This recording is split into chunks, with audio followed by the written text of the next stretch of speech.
Hello students, हम आज करेंगे बेटा ट्रांसफॉर्मिंग प्रिंसिपल। प्रीवियस वीडियो में हम लोगों ने स्टडी किया था पैकेजिंग ऑफ द डीएनए की पैकेजिंग किस तरह से होती है, हिस्टोन प्रोटीन की कब ज़रूरत पड़ती है, नॉन हिस्टोन क्रोमोसोमल प्रोटीन की कब ज़रूरत पड़ती है, किस तरह से सोलेनॉइड मॉडल होता है या किस तरह से वो न्यूक्लियोसोम होता है, वो सारी चीज़ हम लोगों ने कर ली थी। तो सबसे पहले चीज़ आता है कि ट्रांसफॉर्मिंग प्रिंसिपल की ज़रूरत क्यों पड़ी, why they just find out this कि what is how it is transforming. तो सबसे फर्स्ट चीज़ था बेटा कि डीएनए तो डिस्कवर हो गया ये सारी चीज़ें, बट एट दैट टाइम अगर आपको याद हो कि फ्रेडरिक माइशर ने न्यूक्लियन डिस्कवर करा था at the same time when the Mendel has given the law of inheritance.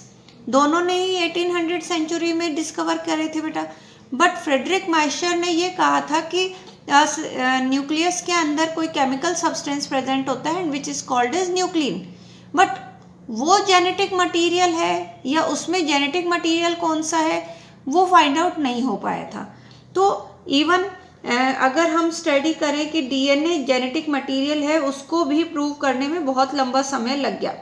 जितनी भी प्रीवियस डिस्कवरी थी, जैसे ग्रेगर जॉन मेंडल की थी, उसके बाद में वॉल्टर सॉटन एंड बोवेरी जिन्होंने क्रोमोसोमल थ्योरी ऑफ इनहेरिटेंस दिया था, मॉर्गन जिन्होंने लिंकेज का बताया था, और भी बहुत सारे साइंटिस्ट थे जिन्होंने सबने यही नैरो किया, यही सर्च करके यही फाइंड आउट किया कि actually genetic material is present in the chromosome.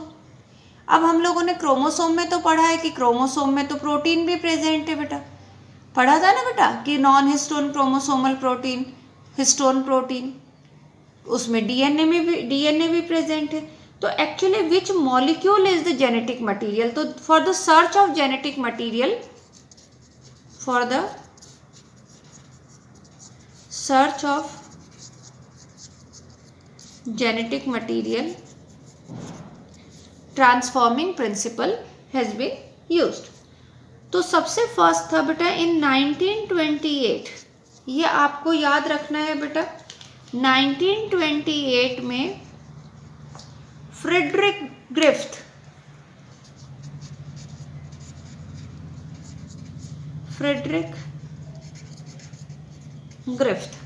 आप सिंपली ग्रिफ्थ भी लिख सकते हो, बहुत इंपॉर्टेंट है, यूजुअली एग्जाम में आ जाती है बेटा ये ट्रांसफॉर्मिंग प्रिंसिपल के नाम से या ग्रिफ्थ एक्सपेरिमेंट के नाम से। तो Frederick Griffith he performed a series of experiment, उन्होंने एक सीरीज ऑफ एक्सपेरिमेंट करे, और वो किस पे करे बेटा, उन्होंने series he did series of experiment, किस पर बेटा, streptococcus pneumoniae, streptococcus pneumonia is a bacteria which causes pneumonia. ठीक है, स्ट्रेप्टोकोकस बैक्टीरिया वो बैक्टीरिया है जो क्या कॉज करता है बेटा, निमोनिया कॉज करता है।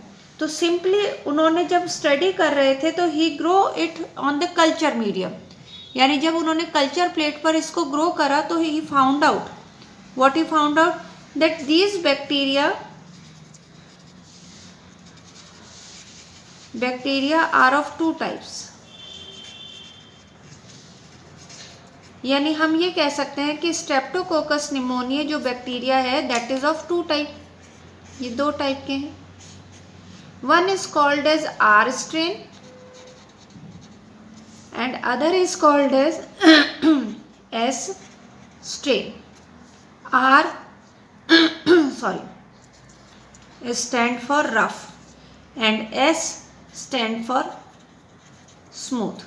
तो जो स्मूथ स्ट्रेन बैक्टीरिया है उनकी कॉलोनी थी बेटा शाइनी, और रफ स्ट्रेन जो बैक्टीरिया थे उनकी कॉलोनी नॉन शाइनी। अब why it is rough and why it is smooth, तो एक्चुअली जो स्मूथ एस स्ट्रेन बैक्टीरिया होते हैं, जैसे सपोज ये बैक्टीरिया है, उसके बाहर बैक्टीरियल सेल वॉल हो गई बेटा,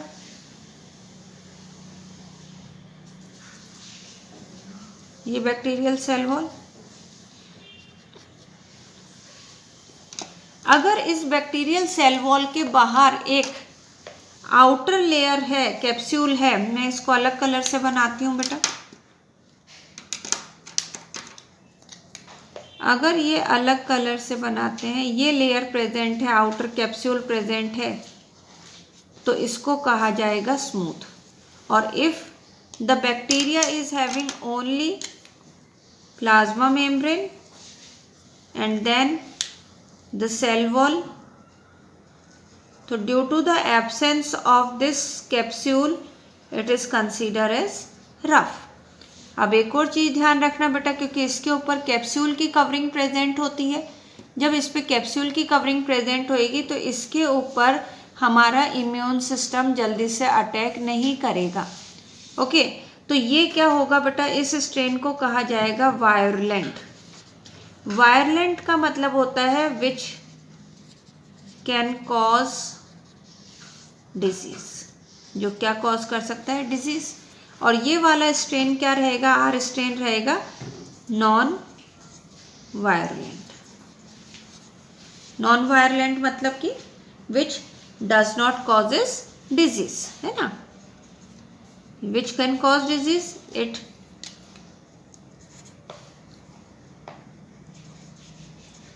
डजंट कॉज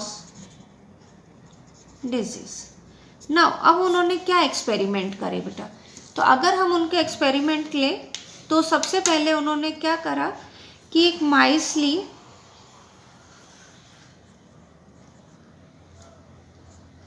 और उसके इंजेक्ट कर दिया इंजेक्शन, कौन से स्ट्रेन का बेटा, आर स्ट्रेन। अब ये आर स्ट्रेन है बेटा, नॉन वायरलेंट है, डिजीज कॉज नहीं करेगा, डिजीज कॉज नहीं करा तो माइस जो थी वो सरवाइव कर गई। ओके, तो ये क्या कर गई बेटा, सरवाइव कर गई। अब उन्होंने सेकेंड एक्सपेरिमेंट किया, माइस ली सेम टाइप की और उसमें इंजेक्ट करा आपकी से कौन सा strain, S strain. S strain है स्मूथ स्ट्रेन, वायरलेंट है, वायरलेंट मतलब डिजीज कॉज करेगा। तो बेटा इस माइस को हो गया निमोनिया और इसकी हो गई डेथ, इट डाई हो गई बेटा, माइस डाई।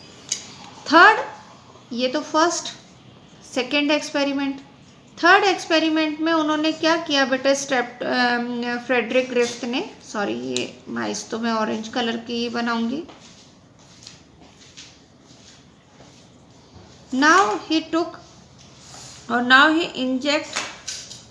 अब उन्होंने किसका इंजेक्शन लगाया, हीट किल्ड एस स्ट्रेन, यानी जो ये एस स्ट्रेन निमोनिया कॉज कर रहा था उसको पहले हीट करके किल कर दिया गया, हीटिंग करके उसको किल कर दिया और फिर उसका इंजेक्शन लगा दिया। उसका इंजेक्शन लगा दिया तो देखा, क्योंकि ये तो मर चुका था बेटा, बैक्टीरिया तो मर चुका था, तो ये माइस क्या कर गई बेटा, सरवाइव कर गई। अब उन्होंने फोर्थ एक्सपेरिमेंट क्या बेटा, कि फोर्थ एक्सपेरिमेंट में उन्होंने माइस को एक इंजेक्शन दिया and now at this time they took what, ध्यान देना बेटा, उन्होंने एक तो लिया बेटा हीट किल्ड एस स्ट्रेन और साथ में लिया आर स्ट्रेन। अब बेटा अगर इफ यू विल सी, जब अकेला आर स्ट्रेन ले रहे थे तब भी माइस सरवाइव कर रही थी, जब individually heat killed S strain ले रहे थे तो भी माइस सरवाइव कर रही थी, है ना। ये वाला एक्सपेरिमेंट इसका है, ये वाला एक्सपेरिमेंट इसका है, ठीक है। फर्स्ट सेकंड थर्ड और ये फोर्थ। तो जब alone we have given R strain, mice survive, alone we have given heat killed S strain, mice survive, but when he had given heat killed S strain and R strain, उस condition में उनको बहुत ज़्यादा, he was very much surprise कि माइस जो थी वो die हो गई, किल, और उनको ये डाई हुई, और डाई की रीज़न देखा गया कि क्यों मरी है, तो बेटा इस माइस को हो गया निमोनिया। अब यही सबसे बड़ा चीज़ थी सरप्राइजिंग, कि जब आर स्ट्रेन अलोन दे रहे थे माइस सर्वाइव कर रही थी, heat killed S strain alone दे रहे थे माइस सर्वाइव कर रही थी, लेकिन जब दोनों का मिक्सचर दिया गया तो माइस की डेथ हो गई, और माइस को क्या हो गया, निमोनिया की वजह से उसको डेथ हुई। जबकि निमोनिया तो किसकी वजह से हो रहा था बेटा, एस स्ट्रेन की वजह से हो रहा था, लिविंग एस स्ट्रेन। यहाँ पे तो लिविंग तो आर स्ट्रेन है जो निमोनिया कॉज नहीं करता, दूसरा हीट किल्ड एस स्ट्रेन है जो भी निमोनिया नहीं कॉज करता, बट जब दोनों का मिक्सचर दिया गया तो the mice die. Now Griffith ने ये कहा कि anyhow there are certain things, उन्होंने क्या बोला कि कुछ ऐसी चीज है, ही कॉन्क्लूडेड दैट, क्या कॉन्क्लूड किया, तो ही कॉन्क्लूडेड दैट जो आर स्ट्रेन बैक्टीरिया है बेटा, दैट आर स्ट्रेन बैक्टीरिया क्या हो गए बेटा, समहाउ, किसी तरीके से, समहाउ ट्रांसफॉर्म, किसी तरह से ट्रांसफॉर्म हो गए, ट्रांसफॉर्म मतलब एक फॉर्म से दूसरे फॉर्म में बदल गए, ट्रांसफॉर्म किससे, by the heat killed S strain, जो हीट किल्ड एस स्ट्रेन था उससे आर स्ट्रेन का ट्रांसफॉर्म हो गए, और किस में ट्रांसफॉर्म हो गए, एंड ट्रांसफॉर्म्ड इनटू, किस में ट्रांसफॉर्म हो गए बेटा, ट्रांसफॉर्म हो गए एस स्ट्रेन में। कौन ट्रांसफॉर्म हो गया बेटा, आर स्ट्रेन बैक्टीरिया। तो this transforming principle said that anyhow the R strain is transformed into S strain by taking the some of the genetic material from the heat killed S strain, ठीक है। तो क्योंकि S strain के पास बेटा gene present होता है जो smooth polysaccharide covering capsule बनाता है, जबकि R strain के पास वो जीन प्रेजेंट नहीं होता, तो इसका मतलब ये हुआ कि there must be some genetic transfer, यानी there must be some transfer of the genetic material. किससे जेनेटिक मटेरियल ट्रांसफर हुआ बेटा, हीट किल्ड एस स्ट्रेन से किस में ट्रांसफर हुआ, आर स्ट्रेन में। तो अब ये तो उन्होंने फाइंड आउट कर लिया कि ट्रांसफॉर्मेशन हुआ है, बट इसका केमिकल यानी biochemical nature of genetic material he was not able to determine. तो this is called as transforming principle. In the next experiment we will do कि what is the biochemical nature of genetic material, कि उसका biochemical कैसे transformation होगा। तो that experiment we will do in the next video. Thank you.